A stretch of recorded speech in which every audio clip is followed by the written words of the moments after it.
Hi everyone, this is Varsha and welcome to my channel. Hindi pedagogy में आज हम set 3 पे चर्चा करेंगे। इसके पहले हमने सेट 1 और सेट 2 कराया था। आज हम सेट 3 में भाषा के कार्य, जो कि हिंदी पेडागॉजी का तीसरा चैप्टर है, भाषा के कार्य से 20 मोस्ट इंपॉर्टेंट क्वेश्चन को हम डिस्कस करेंगे।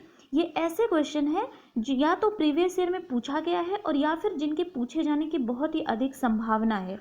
तो हिंदी पेडागॉजी सेट 3 में आज हम बात करेंगे। और हाँ, उससे पहले अगर आपने मेरे चैनल को सब्सक्राइब नहीं किया है तो कर लीजिए और बेल आइकन को प्रेस कर लीजिए ताकि आगे की लेटेस्ट नोटिफिकेशन आपको मिलती रहे। तो आइए शुरू करते हैं। ये रहा पहला क्वेश्चन आपके सामने। भाषा प्रयोग की कुशलता संभव है केवल भाषण सुनने से, केवल साहित्य पढ़ने से, भाषा की पाठ्य पुस्तक पढ़ने से, या फिर अधिक से अधिक भाषा प्रयोग से। यहाँ पूछा गया है कि भाषा प्रयोग की कुशलता यानी ये कैसे संभव होगी। तो देखिएगा, केवल भाषण, केवल जो है सबसे पहले देखेंगे कि वो निगेटिव वर्ड है। केवल कभी आंसर वो होगा जो सही नहीं होगा। फिर है केवल साहित्य पढ़ने से, केवल यहाँ भी है, ये भी निगेटिव। और अगर आपको भाषा प्रयोग की कुशलता लानी है तो केवल भाषा की पाठ्य पुस्तक पढ़ने से बस नहीं हो जाएगा। फर्स्ट क्वेश्चन में डी ऑप्शन सबसे अधिक महत्वपूर्ण है कि अगर आपको भाषा प्रयोग की कुशलता संभव है तो कैसे है वो, अधिक से अधिक भाषा प्रयोग करने से। जितनी ज़्यादा आप भाषा प्रयोग करेंगे उतनी ही आपकी भाषा जो होगी उसमें कुशलता आएगी। जैसे आप लोग देखेंगे कि अगर किसी को इंग्लिश नहीं आती, वो इंग्लिश अगर सीखता है तो उसका प्रयोग भी अधिक से अधिक उसका प्रयोग करता है, यानी बोलचाल की भाषा में इंग्लिश को लेके आता है, तब वो इंग्लिश बोलने में कुशल हो जाता है। ठीक है, तो डी ऑप्शन यहाँ पे राइट आंसर हो गया। नेक्स्ट क्वेश्चन पे चलते हैं। श्वेता, एक लड़की श्वेता है जो 5वीं कक्षा के छात्रों को व्याकरण पढ़ाने के लिए प्रसिद्ध लेखकों की पुस्तकें पढ़ाती है। वह व्याकरण पढ़ाने के लिए किस विधि का प्रयोग करे, यानी वो व्याकरण यानी ग्रामर पढ़ाने के लिए वो प्रसिद्ध लेखकों की पुस्तकों का यूज कर रही है। तो वो किस विधि का, किस सिद्धांत का प्रतिपादन कर रही है। भाषा संसर्ग विधि, आगमन विधि, सह संबंध विधि और समवाय विधि। तो यहाँ पे क्या हो जाएगा, अगर हम व्याकरण पढ़ाने के लिए किसी प्रसिद्ध लेखकों की पुस्तकें या फिर रचनाएं पढ़ा रहे हैं, यानी हम भाषा संसर्ग विधि का उपयोग कर रहे हैं। ए ऑप्शन हमारा राइट आंसर हो जाएगा। ठीक है, आगे चलते हैं। तीसरा क्वेश्चन क्या है, भाषा एक विषय है। भाषा एक विषय है तो कैसा विषय है, नीरस है, व्यवहारिक है, सैद्धांतिक है, या फिर चुनौतीपूर्ण है। तो देखिए, कोई भी विषय है, भाषा जो है वो विषय तो है पर कैसा है, वो नीरस नहीं है। ठीक है, नीरस उसको नहीं कहा जा सकता और सैद्धांतिक भी नहीं है, यानी सिद्धांत ही सिर्फ उसमें नहीं दिए। चुनौतीपूर्ण भी होगा जो ये निगेटिव ऑप्शन है, यानी व्यवहारिक। भाषा हमारी व्यवहार में प्रयुक्त होने वाली एक विषय है, यानी कि बी ऑप्शन राइट आंसर हो जाएगा। नेक्स्ट क्वेश्चन पे चलते हैं। सृजनात्मकता का विकास करने में कौन सा सहायक नहीं है। एक चित्र पर आधारित मौखिक अथवा लिखित वर्णन, बी है प्रश्नों के उत्तर देना, सी अधूरी कहानी को पूरा करना, या डी है कविता पूरी करना। यहाँ आपको सृजनात्मकता यानी कि क्रिएटिविटी कितना है, इसका विकास हम कैसे करेंगे और इसमें कौन सा नहीं सहायक होगा। तो ध्यान दीजिएगा, ए ऑप्शन में कह रहा है चित्र पर आधारित मौखिक अथवा लिखित वर्णन। इससे क्या होगा, बच्चे में सृजनात्मकता का विकास बिल्कुल होगा। ठीक है, और हमें बताना है नहीं कौन सा है। प्रश्नों के उत्तर देना, देखिए अगर प्रश्नों के उत्तर देने के लिए बच्चे से बोला जाएगा तो वो रटा रटाया जवाब दे देगा, यानी इसमें सृजनात्मकता का विकास नहीं हो रहा है। सी ऑप्शन है अधूरी कहानी को पूरा करना। अगर हम एक कहानी है उसको अधूरा छोड़ देंगे तो बच्चे की जो क्रिएटिविटी है उसके द्वारा वो अधूरी कहानी को पूरा करेगा, ये भी बिल्कुल सही है। और कविता पूरी करना में भी सेम चीज हो गई कि उसकी सृजनात्मकता का विकास हो रहा है, यानी यहाँ पे बी ऑप्शन राइट आंसर हो जाएगा। प्रश्नों के उत्तर देना में कोई सृजनात्मकता, कोई क्रिएटिविटी नहीं प्रयोग हो रही है। क्लियर। नेक्स्ट क्वेश्चन पे चलते हैं। जो बच्चे सुन नहीं सकते वे क्या करते हैं, वह भाषा नहीं सीख सकते, उन्हें भाषा सीखने में समय लगता है, वह शीघ्र भाषा सीख जाते हैं, या फिर वह भाषा का प्रयोग लिखित रूप में कर सकते हैं। देखिए, जो बच्चे भाषा नहीं सुन सकते हैं वो क्या करते हैं, वह भाषा नहीं सीख सकते ऐसा नहीं है, वो भी भाषा सीख सकते हैं। ठीक है, और उन्हें भाषा सीखने में समय लगता है। और यहाँ जो है कह रहा है जो बच्चे सुन नहीं सकते वो क्या कर सकते हैं, तो वह भाषा का प्रयोग लिखित रूप में कर सकते हैं। यानी कि अगर वो सुन नहीं सकते तो लिख तो सकते हैं ना, वो अपनी भाषा जो है वो लिख के व्यक्त कर सकते हैं। ठीक है, नेक्स्ट क्वेश्चन पे चलते हैं। इनमें से किस प्रतियोगिता के लिए मौखिक अभिव्यक्ति की आवश्यकता नहीं होती?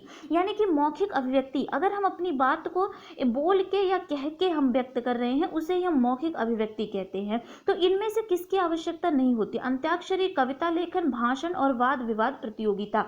तो आप देख रहे होंगे कि अंत्याक्षरी जब हम बचपन में हम बहुत खेलते थे, वहां हम अपने मुंह से ही मौखिक अभिव्यक्ति ही तो व्यक्त करते थे, यानी ए ऑप्शन राइट है।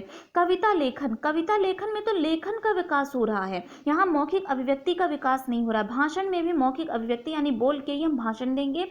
और वाद विवाद प्रतियोगिता यानी जो डिबेट होता है उसमें जो हमारी मौखिक अभिव्यक्ति यूज होती है।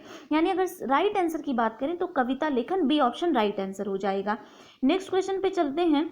सुनना और बोलना कौशलों के विकास के लिए सर्वोत्तम विधि कौन सी हो सकती है? यानी कि दो कौशल जो है सुनना और बोलना, इनमें से कौन सी विधि से वो दोनों कौशलों का विकास होगा, ये आपको बताना है।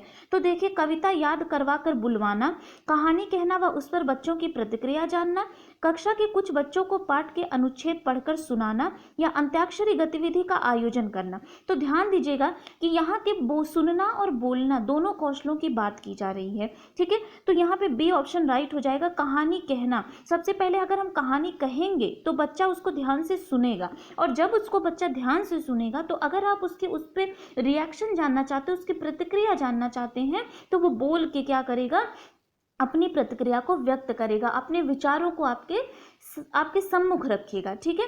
तो अगर हम कहानी कहना व उस पर बच्चों की प्रतिक्रिया जानना ये करेंगे तो सुनना और बोलना दोनों कौशलों का विकास पर्याप्त रूप में होगा, ठीक है। नेक्स्ट क्वेश्चन पे चलते हैं। प्राथमिक स्तर पर एक भाषा शिक्षक से सर्वाधिक अपेक्षित है, यानी कि एक प्राथमिक स्तर 1 to 5 का जो टीचर है उससे क्या अपेक्षित है? एक भाषा शिक्षक से, ठीक है।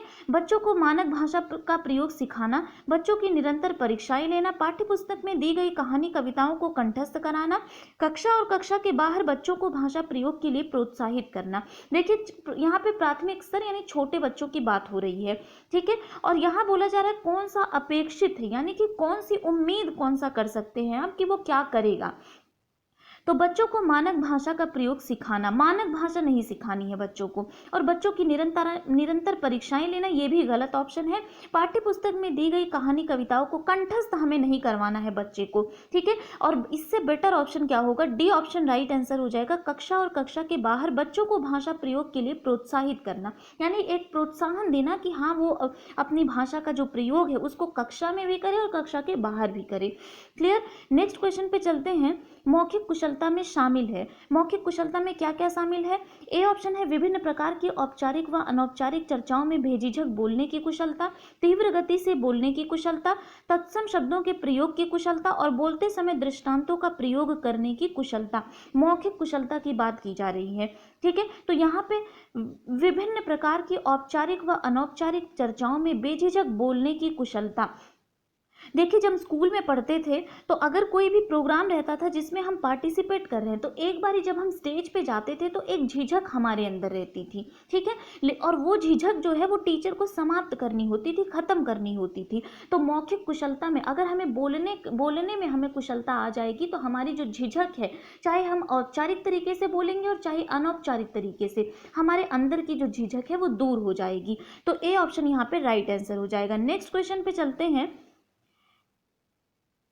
पहली कक्षा में पढ़ने वाली जिया अक्सर ड़ा वाले शब्दों को गलत तरीके से बोलती है, तो आप क्या करेंगे? एक पहली कक्षा में पढ़ने वाली जिया नाम की लड़की है जो अक्सर क्या करती है, ड़ा वाले शब्दों को या अंगा वाले शब्दों को गलत तरीके से बोलती है। तो आप इनमें से क्या करेंगे? स्वयं ड़ा वाले शब्दों को सहज भाव से उसके समक्ष प्रस्तुत कर उसे धैर्यपूर्वक बोलने का अभ्यास कराएंगे, उसे डा वाले शब्दों की सीडी सुनने के लिए देंगे, रिया को डा वाले शब्दों की सूची देंगे, या फिर रिया को डा वाले शब्दों को अपने पीछे पीछे दोहराने के लिए कहेंगे। तो देखिएगा यहाँ पे क्या होगा, जितना आप सहज तरीके से बच्चों को बोलने के लिए बोलेंगे उतना ही बच्चा क्या होगा, ईजिली वो चीज़ों को सीख पाएगा।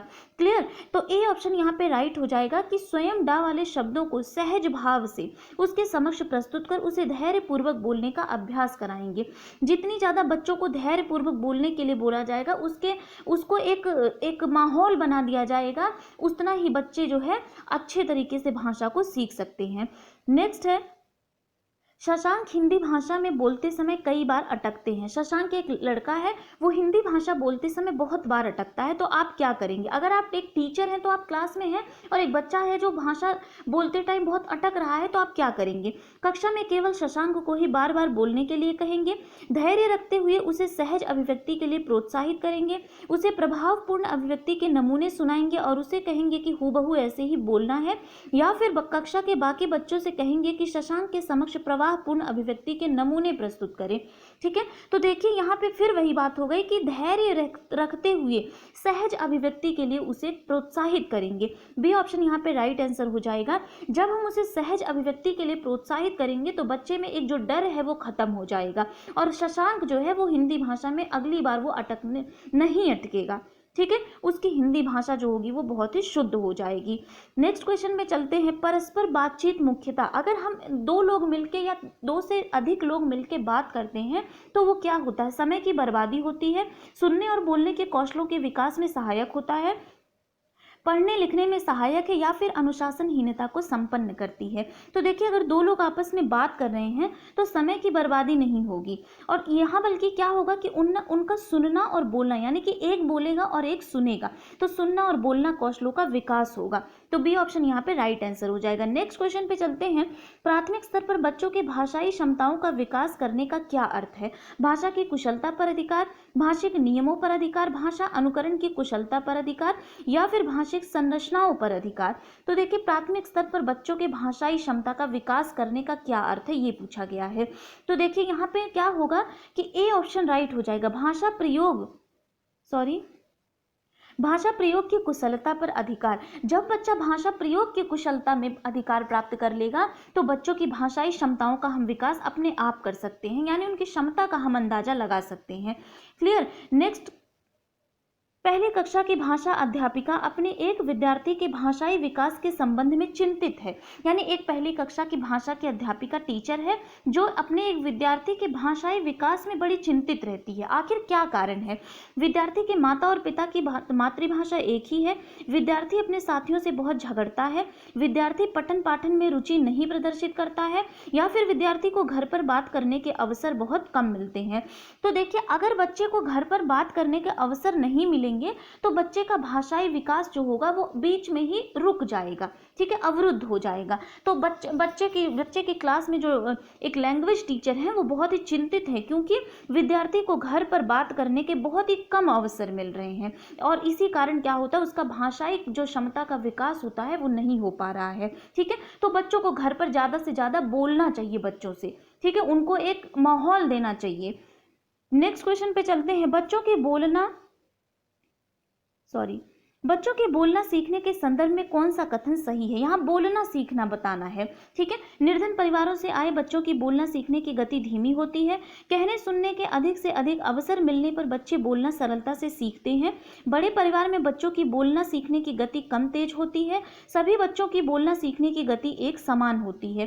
पहले हम चारों ऑप्शन पर डिस्कस करेंगे। तो देखिए फर्स्ट ऑप्शन में क्या है, निर्धन परिवारों से आए बच्चों की बोलना सीखने की गति धीमी होती है। बिल्कुल नहीं, हम आर्थिक स्थिति से किसी भी बच्चे का आकलन नहीं कर सकते हैं कि वो बोलना कैसे बोल पाएगा। ठीक है, निर्धन परिवारों से आए ये बिल्कुल गलत है। कहने सुनने के अधिक से अधिक अवसर मिलने पर बच्चे बोलना सरलता से सीख लेते हैं। आप देखते होंगे कि जो बड़ी फैमिली होती है जहां लोग बहुत ज्यादा बातचीत करते हैं बच्चे से, तो वो बच्चा यानी अवसर जिस बच्चे को ज्यादा मिल रहा है बोलने का, उसके बोलना सीखने के संदर्भ में यही कथन सही हो जाएगा, यानी बी ऑप्शन यहाँ पे राइट आंसर हो जाएगा। सी ऑप्शन की बात करें तो बड़े परिवार में बच्चों की बोलना सीखने की गति कम तेज होती, नहीं कम तेज नहीं होती, बड़े परिवार में बच्चा और इजीली बोलना सीख जाता है और सभी बच्चों की बोलना सीखने की गति एक समान होती है। बिल्कुल नहीं, कोई कोई बच्चा होता है जो स्टार्टिंग में ही यानी कि कुछ ही दिनों के बाद वो बोलना शुरू कर देता, और कोई कोई बच्चा होता है जो 2 से 3 साल तक का हो जाता है फिर भी वो बोलना नहीं सीख पाता। तो वो जो गति होती है बोलने की वो सब में भिन्न भिन्न प्रकार की होती है। ठीक है, तो बी ऑप्शन यहाँ पे राइट आंसर हो जाएगा। नेक्स्ट क्वेश्चन पे चलते हैं। दैनिक कार्यों में मनुष्य किन 2 कौशलों का सर्वाधिक प्रयोग करता है?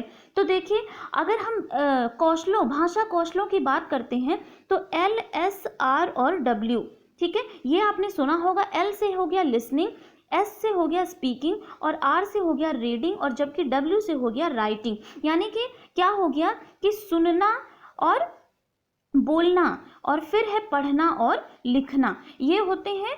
तो इसमें देखिए ध्यान दीजिएगा, सुनना और पढ़ना, सुनना पढ़ना कैसा कौशल है, ये ग्राह्य कौशल माना जाता है। यानी सुनना और बोलना ये दोनों हम किसी से ग्रहण करते हैं, सुनकर चीजें आप ग्रहण करते हैं या फिर पढ़ के आप ग्रहण करते हैं, ठीक है। और दो होते हैं आपके अभिव्यक्तात्मक कौशल, यानी कि लिखना और बोलना। अगर आपको अपने विचारों को प्रकट करना होता है तो या तो आप लिखकर उसे प्रकट करते हैं और या तो आप बोलकर किसी के समक्ष रखते हैं। यानी कि जो ये चार कौशल हैं, LSR और W, जिसमें से देखिए सुनना कौशल जो है वो सब कौशलों का आधार माना जाता है। एक बच्चा भी, जब छोटा बच्चा होता है, वो भी सबसे पहले सुनता ही है चीजों को, ठीक है। तो यहाँ बताया गया दैनिक कार्यों में किन दो कौशलों का सर्वाधिक प्रयोग बच्चा करता है। तो ध्यान दीजिएगा, श्रवण एवं वाचन कौशल, ठीक है। तो श्रवण एवं वाचन कौशल यानी डी ऑप्शन राइट आंसर हो जाएगा। श्रवण मानी सुनना और वाचन मीन्स होता है बोलना। सुनना और बोलना ये जो दो कौशल हैं, इनको बच्चे इनका ज्यादा प्रयोग करते हैं। बच्चे ही नहीं, मनुष्य भी इनका ज्यादा प्रयोग करता है। देखते होंगे जो पढ़ना यानी लिखना जो नहीं जानता है, वो भी सुनने और बोलने कौशल का विकास वो भी बहुत अच्छे से कर लेता है। क्लियर। नेक्स्ट क्वेश्चन पे आते हैं, सस्वर वाचन का मुख्य उद्देश्य क्या है। सस्वर वाचन यानी कि बोल बोलकर पढ़ना। तो द्रुत गति से वाचन करना, बोल बोलकर पढ़ना सिखाना, बच्चों में पढ़ने संबंधी झिझक को समाप्त करना या फिर पढ़ने में आनंद की अनुभूति करना। अगर हम बच्चे से सस्वर वाचन करवाते हैं, जब हम छोटे क्लासेस में होते हैं तो हमें एक एक बच्चे को खड़ा करवा के टीचर पढ़वाता था। यानी क्या करवाता था, सस्वर वाचन करवाता था। उसमें उसका क्या उद्देश्य होता था एक टीचर का, कि बच्चों में पढ़ने संबंधी झिझक को समाप्त करना है। यानी कि सी ऑप्शन यहाँ पे राइट आंसर हो जाएगा। नेक्स्ट क्वेश्चन पे चलते हैं, भाषा के प्राथमिक कौशल कौन से हैं। अभी हमने बात की है कि सुनना पढ़ना ग्राह्य कौशल है और लिखना और बोलना अभिव्यक्तात्मक कौशल है, जिनमें से सुनना सब कौशलों का आधार माना गया है। तो यहाँ पूछा जा रहा है कि प्राथमिक कौशल कौन कौन से हैं। तो फिर से वही बात हो गई, श्रवण और वाचन, ठीक है। अब देखेंगे किस ऑप्शन में है श्रवण और वाचन। तो ए ऑप्शन यहाँ पे राइट आंसर हो जाएगा, सुनना और बोलना। ये कौन से प्राथमिक कौशल यानी कि प्राइमरी माने गए हैं, प्राइमरी कौशल, ठीक है। नेक्स्ट क्वेश्चन पे चलते हैं, बोलना कौशल में महत्वपूर्ण है। अगर आप बोल रहे हैं तो उस कौशल में सबसे ज्यादा महत्वपूर्ण क्या है। स्पष्ट एवं शुद्ध उच्चारण, अलंकारिक भाषा का प्रयोग, मधुर वाणी और संदर्भ एवं स्थिति के अनुसार अपनी बात कह सकना। देखिए बहुत अच्छा क्वेश्चन है। बोलना कौशल में जो सबसे इंपॉर्टेंट चीज है वो क्या है, स्पष्ट एवं शुद्ध उच्चारण बिल्कुल जरूरी है। अलंकारिक भाषा का प्रयोग, ये भी यानी चारों ऑप्शन सही है, लेकिन आपको सबसे महत्वपूर्ण इसमें बताना है। तो डी ऑप्शन राइट आंसर हो जाएगा, संदर्भ एवं स्थिति के अनुसार अपनी बात कहना। यहाँ देखिए एक बात की जा रही है, देखिए अगर जैसे कि अभी चाइना, ये बोला जा रहा है कि चाइना ने कोरोना फैलाया है, ठीक है। बात चाइना की हो रही है और आप अमेरिका की बात कर रहे हैं, यानी कि आप संदर्भ की स्थिति के अनुसार बात नहीं कर रहे हैं, तो वो आपका बोलना जो है वो व्यर्थ माना जाएगा। बोलना कौशल वो जो है आप में विकसित नहीं हो पाया है। यानी जब भी आप बोलिए संदर्भ के अनुसार बोलिए, जैसी बातें चल रही हैं उसी पे आप बोलिए, ठीक है। जितना बोलिए सोच समझ कर बोलिए। क्लियर। डी ऑप्शन यहाँ पे राइट आंसर हो जाएगा। और आज के नेक्स्ट क्वेश्चन पे चलते हैं और लास्ट क्वेश्चन पे, भाषा का प्रयोग। भाषा का प्रयोग क्या करना सिखाता है। केवल परीक्षा में होता है, केवल पाठ्य पुस्तक में होता है, केवल मुद्रित सामग्री में होता है, या फिर जीवन के विभिन्न संदर्भों में होता है। देखिए भाषा का प्रयोग ये जीवन के विभिन्न संदर्भों में होता है, ठीक है। भाषा जो कि हम हमेशा हर चीज में हम भाषा का, अगर भाषा ही ना रहे तो हम अपने विचारों को एक दूसरे के समक्ष प्रस्तुत ही नहीं कर पाएंगे, हम अपने भावों को नहीं रख पाएंगे। तो भाषा जो है वो जीवन के विभिन्न संदर्भों में होता है। यानी जिसको पढ़ना, जो निरक्षर होते हैं, जो अनपढ़ होते हैं, वो भी कोई ना कोई भाषा का यूज करते ही हैं, ठीक है। वो अलग बात है कि किसी की भाषा कुछ है और किसी की भाषा कुछ और है, ठीक है। तो यहाँ पे डी ऑप्शन राइट आंसर हो जाएगा। तो ये थे आज के 20 मोस्ट इंपॉर्टेंट क्वेश्चन जो कि हिंदी पेडागोजी से हमने भाषा के कार्य चैप्टर 3 से लिए थे, ठीक है। इसको अगर आप एक बार और सॉल्व कर लीजिएगा तो हिंदी पेडागोजी से आपके एक भी क्वेश्चन ताकि गलत ना हो। और हिंदी पेडागोजी देखिए हर एक टीचिंग एग्जाम्स में पूछे जाते हैं, चाहे वो KVS हो, NVS हो, DSSS हो या फिर सीटेट हो। सीटेट में भी देखिए हिंदी पेडागोजी 15 नंबर की पूछी जाती है। तो आप एक एक टेस्ट सीरीज के क्रम में एक एक चैप्टर करवाती रहूंगी। तो अगर आपने पिछला वीडियो नहीं देखा है तो एक बार जाके देख लीजिए। और हाँ, सबसे जरूरी बात, अगर आपने मेरे चैनल को सब्सक्राइब नहीं किया है तो कर लीजिए और बेल आइकन को प्रेस कर लीजिए ताकि आगे की नोटिफिकेशन आपको मिलती रहे। तो मिलते हैं नेक्स्ट वीडियो में, तब तक के लिए थैंक यू।